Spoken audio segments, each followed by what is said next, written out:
So EA has a reputation of buying studios and then slowly grinding them out of existence.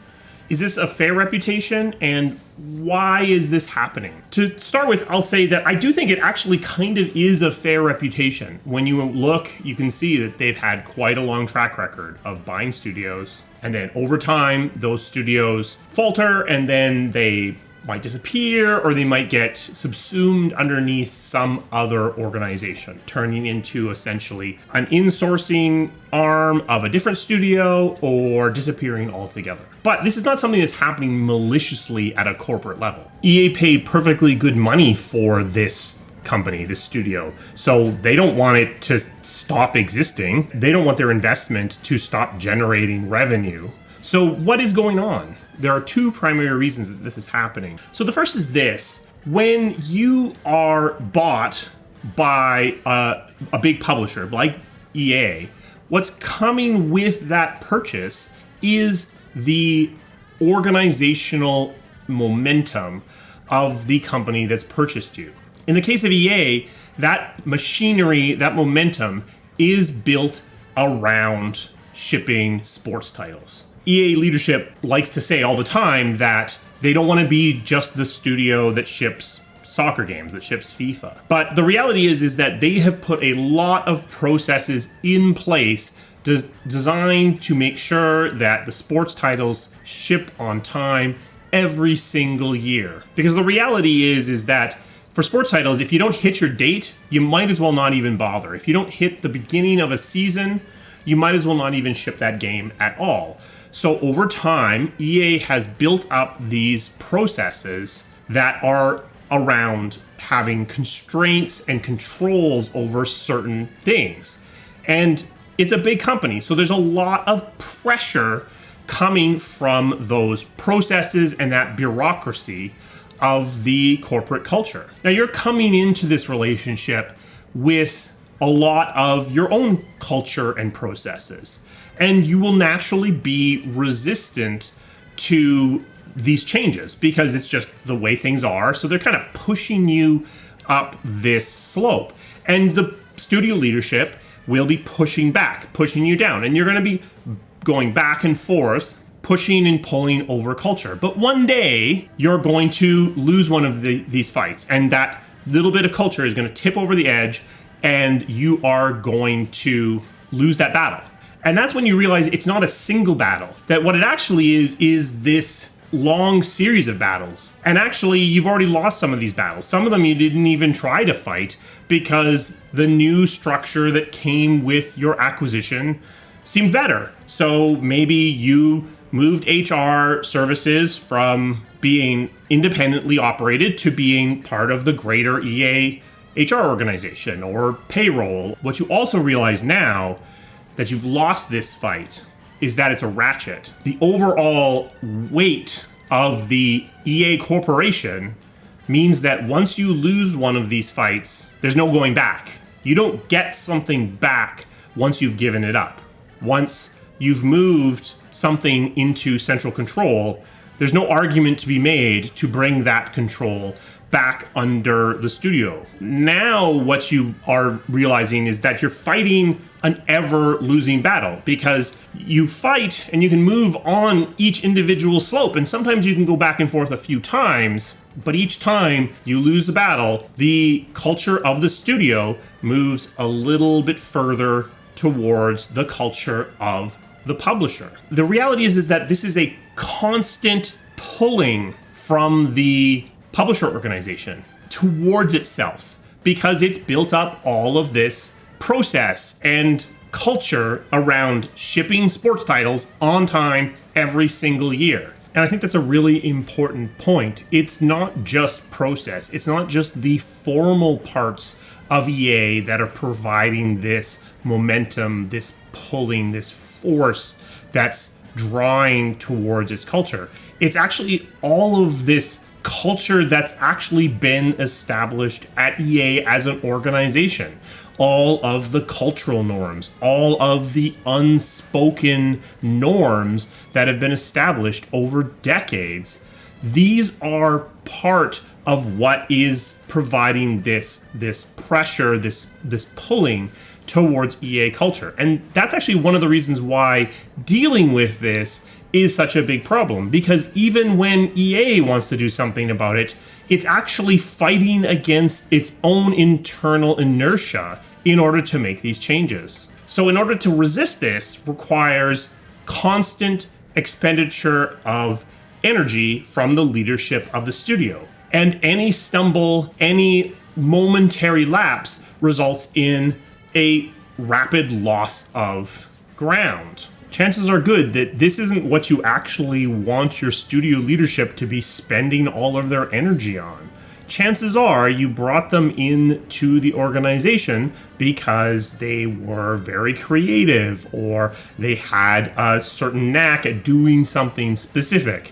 You didn't bring them in because they were really good at resisting being changed by your organization. So what happens, sometimes really quickly, sometimes not so quickly, is the people fighting these fights, the studio leadership, the people who were at the head of the studio when it came into EA will be worn out and they will leave the organization. And now you are going to a new level of leadership, but where people like Patrick Soderlund or Ray Musica or Vince have very big personalities and a lot of political capital that they can use to fight this pulling. The new level of leadership have less, and they will lose those fights faster. They will run out of energy faster. You continue this march towards looking like the publisher from a culture perspective. And as you get closer and closer to the publisher, then you start to see the second thing that results in the downfall of studios within the EA organization. And that is that publisher culture starts to infest and infiltrate into the day-to-day thinking of the devs themselves. So here's a common one. EA has decided that we need to be headcount bound. We're not going to allow hiring. We're going to have a very convoluted process to allow hiring, even for the replacement of people. At the studio level, you are fighting for people, but that feeling of being constrained from a headcount perspective, that is a strong tendency to get into the team. There's a reason why you don't want that attitude inside your team. At the studio leadership level, you have extra context. You know what levers could be pulled. You know the lines that can be crossed. You know when it's worth fighting for the extra person and when you might win that fight. But the individual dev, they don't know all that context. All they know is we're not really getting any people right now. So that really clever idea they came up with that could make the game better, that could make the game make more money, that could make the game be more predictable. They don't even surface that idea because they know there's no one to do it and it's not even worth asking. But maybe it was worth asking. They don't have the context to know. So you really want to try to avoid getting that infection into the team. But as you lose the battle against this ratchet of culture, it becomes nearly impossible not to have this happen. Because if you're fighting for every single person, it's hard not to communicate that to the team. And you do kind of want to communicate to that team so they understand what's going on. But the instant you start communicating that to the team, they're going to internalize no more people, and you're going to have that effect. And that's true of any sort of cultural battle or cultural thing that's going on. The reality is that EA doesn't actually want this to happen. This process, this culture is in place to provide predictability for as many games as is possible. But it's actually designed on some level, and I'm not confident that EA even knows this consciously, but it's on some level it's designed to be in resistance to this studio culture. They have really strong processes because they have really strong pressures pushing back. So once a studio starts losing ground to the publisher culture, more and more moving towards the publisher culture, what's happening to the studio is it's becoming something that EA doesn't really want. They want something that is being creative, is coming up with new ideas, is thinking outside the box, is pushing back against their culture. Their processes, I believe, are actually designed to be in opposition of strong studio culture. But the reality is an 8,000 person bureaucratic machine requires very little energy to provide that pulling force. Whereas to pull back on the studio, that's usually a burden that's being taken on by one or two people. So while EA wants this to be a balance and a constant sort of pulling pressure on the creation of games, resulting in something that is balanced, that constant expenditure of energy is fundamentally unsustainable at the studio level because it's being taken on by too few people. So what can we do about this? Well, on the publisher side, there's a couple of things. The first thing to do is to realize that the giant EA organization is pulling culture towards it at all times without even really trying. So the thing to do is to try to reduce that pull, to change the way that studios interact with the organization to reduce the influence of the organization upon the studios. It's not going to get rid of it completely, but again, you don't really want to get rid of it completely. You just want to give the studio a fighting chance. Further to that, the other thing that can be done is to increase the steepness of the slope on the ratchet. Because from the studio perspective, it doesn't matter. It's a brick wall. Once you fall over the cliff, you can't get back. It doesn't really matter how high this is. But on the other side, if you can make it higher, then it requires more energy for something to move. So make it policy that processes shouldn't change at a studio without a lot of due diligence, a lot of proof from a central group that this should happen. So let me give you an example of this. BioWare has a business development group. This is the group that finds external opportunities for the IPs at BioWare, like Dragon Age and Mass Effect. You mostly see this for things that are on the BioWare store, but it's also the group that signs the movie deals and the animations, the books, the comics, all that stuff. The biz dev group at BioWare is very successful, more successful than all of the other business development groups put together at all of EA. And there's a bunch of reasons for that, but that's the reality. And yet, there is a constant pulling on BioWare to move the business development group underneath an organization that is way less effective and profitable than that business development group is. So that is not proper process. You shouldn't be doing that. You shouldn't be trying to centralize something that is succeeding. The default state, the way to steepen that curve is to say, if it's working, leave it alone unless you can come up with a very strong argument that it needs to be centralized. Doesn't get rid of the ratchet completely, because eventually the argument will be made on certain things and you'll still move down the line, but it makes it harder and slower to do that. A third thing for EA at the publishing organization level is to think about if there is a way to actually get rid of the ratchet, to make it a line that can be moved in both directions. I'm not really sure how that works, but there are people smarter than me, paid way more than me, who can maybe give that a think.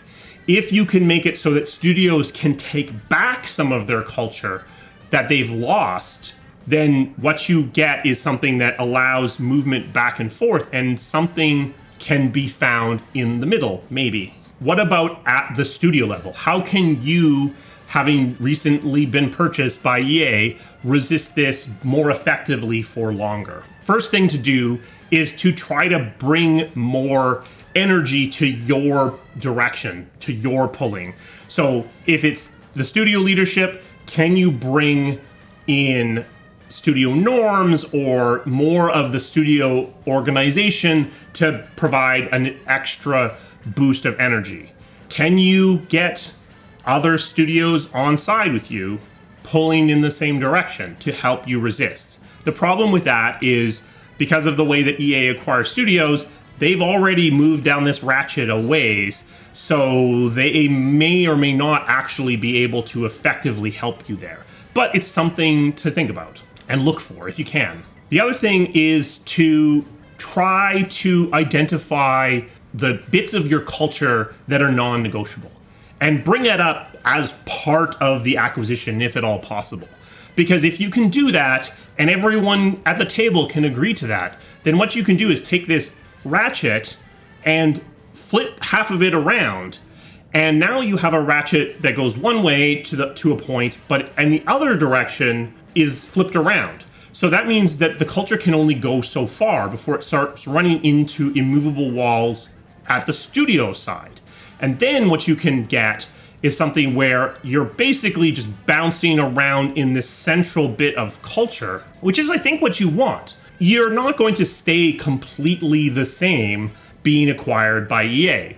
But neither does EA even want you to turn into another clone of a central EA organization. They want your culture to survive. So if you can put some immovable objects, some uncrossable lines in place right at the start, then maybe that can give you the resistance necessary to keep your culture alive. It has to be done early because the longer you go, the more your culture is going to erode, and you're going to erode those immovable lines pretty much at the same speed, and eventually there will be no lines you're not willing to cross. So set those lines up really early before you're even acquired, if at all possible. Maybe that can give you the resistance that you need to keep up this fight. But fundamentally, I think that the major problem that is plaguing EA's acquisition of studios is that it's just such a big organization. And its largest, by a lot, single relevant revenue stream is sports, FIFA in particular, but all of sports really. So no matter what, the corporation has a gravity that revolves around this certain kind of behavior, around sports, around predictability, around this focus on revenue. What is my nuclear suggestion for solving this? Well, it's to actually take EA and essentially break it into multiple companies. Now, people who have worked at EA for any length of time are probably thinking, but this happens all the time. EA Games constantly breaks into pieces, and then one of the leaders of those pieces slowly accumulates all the other pieces until it comes all back together again. And that's true. That's exactly what has happened. It happened at least twice while I was at EA, where it was broken into shooters and RPGs and sports, or maybe even North Sports and South Sports. And then over time, the politics happened, and the leaders of one of those groups would slowly eat up all the others. And then eventually the last one always coming into the fold would be mobile. And then once you had mobile, it was all back under one big umbrella. And then it would break apart again. Yes, that has happened at EA. I'm suggesting something much more formal than what has happened in the past. I'm talking about literally making it multiple legal entities owned by EA, but with their own boards and C-suites and goals. So you take sports and you put it on its own and you say, what we care about here is predictability. We want a certain profit margin. We love the ultimate teams. They make tons of money. Hooray. You have mobile, which requires a very different attitude towards team sizes and structure and ongoing support and business models. And you put it on its own, again, with its own leadership and its own goals. And then you resurrect something from EA's past, which is Electronic Arts, and you put the other studios under that. And when I say Electronic Arts, I mean this Electronic Arts. the electronic arts that says, can a game make you cry? The electronic arts that's focused on emotional experiences, on storytelling, on a different kind of thing, which sets metrics, again, in a different place. I'm not saying you run electronic arts at a loss, but you don't necessarily put it to the same profitability standards as you put sports. And you don't put mobile to the same profitability standards either. Maybe you even expect more from it eventually. But because they have their own independence, and I think this is what would be required, is that they would have their own independence from the other studio organizations. What happens isn't that it fixes all of this, but what it does is it changes what the publisher culture actually looks like. So if you're in electronic arts and it is pulling your culture towards itself, two things. It's a smaller organization, so it's pulling less strongly. But secondly, hopefully, the culture that it's pulling you towards is more conducive to the kind of games that they want you to be making. So even though you still lose some of these fights, you're not moving towards something that is ultimately antithetical to the kind of game that you're trying to make. How likely is EA to actually rearrange its entire corporate culture? I mean, honestly, like I said, I think it needs to be something pretty formal to actually work long term, which would require not just a culture change, but an actual structural change of the organization. I don't know that I think that's very likely, but maybe. Hopefully this makes some sense to people who weren't inside of EA politics for more than 10 years. If it does, maybe this makes it a little bit more clear that this erosion, this destruction is happening as a side effect of the large corporate bureaucracy at EA, as opposed to any particular malice or effort on the part of an individual within the organization. If you work at EA in a very senior level and you are sort of grasping what I'm saying, but want to talk about it more, I am certainly available to talk about this to a greater degree. At the end of the day, I think that all of our goals are actually very well aligned. I think the studios want to keep making great games. I think EA wants the studios to keep making them money. And I just want to help that happen. So we have merchandise now. This is File It All and Let Triage sort it out. There's a link down below. I'll see if I can make the store shelf actually show this shirt first. A special thanks to my members. They provide the resources that this channel needs to keep running. If you are interested in becoming a member, there will be a link to that down below as well. It would certainly help the channel out. So what do you think? Honestly, I believe that a lot of this is just the nature of large corporations. That pulling that occurs towards central culture is just what happens in all acquisitions. Do you believe there are things unique to EA that make it worse? I think that sports being such a central part of its business model does actually make it worse. Anything else? Let me know down in the comments. I will see you again soon. Thank you.